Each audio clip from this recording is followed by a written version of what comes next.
Kamu mau tahu gimana lembut dan penyayangnya Rasulullah? Please dengerin kisah ini sampai habis. Suatu hari selepas melaksanakan sholat Idul Fitri, biasanya Rasulullah akan pulang melewati jalan yang berbeda. Nah, di sepanjang perjalanan Rasulullah melihat banyak sekali anak kecil yang tertawa bahagia. Alasan anak-anak itu yang gembira biasanya cuma dua. Pertama, karena mengenakan pakaian baru. Kedua, karena dapat banyak uang saku. Dari sekian banyak anak-anak yang gembira, mata Rasulullah tertuju pada satu tempat di mana ada seorang gadis kecil berpakaian kumuh sedang menangis. Melihat itu, Rasulullah langsung menghampiri kemudian meletakkan tangannya ke kepala gadis itu dengan penuh kasih sayang sembari bertanya, "Anakku, kenapa menangis? Ini kan hari raya." Gadis kecil itu terkejut tapi nggak berani angkat kepala sambil terbata-bata. Ia menjawab, "Benar Tuhan, ini hari raya dan aku menangis karena mengingat ayahku. Kalau saja ayahku masih hidup di hari raya seperti ini, aku juga pasti akan mengenakan pakaian yang bagus dan mendapat uang saku seperti mereka. Tapi apalah daya Tuhan, ayahku telah meninggal karena berperang bersama Rasulullah." Mendengar penuturan gadis itu, seketika hati Rasulullah diliputi duka yang sangat mendalam. Dengan penuh kasih sayang, beliau lagi-lagi membelai kepala si gadis seraya berkata, "Anakku,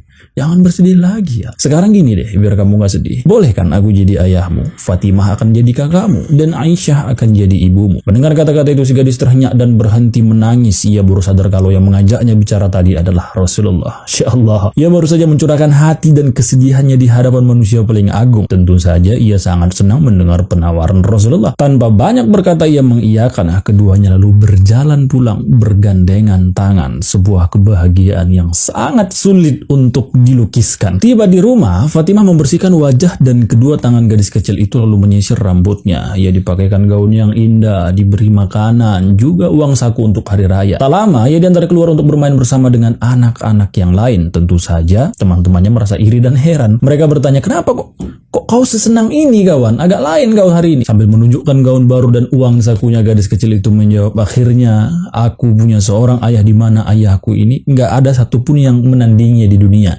ucapnya dengan senyum yang lebar. Kawan, ini hanya gambaran kecil bagaimana adab dan kedekatan seorang nabi kepada anak yatim. Kita sebagai pecinta Rasulullah tentu harus ikut dong. Rasulullah juga pernah bilang begini, "Aku dan orang yang memelihara anak yatim itu di surga nanti seperti ini," yang artinya selalu dekat tanpa ada jarak.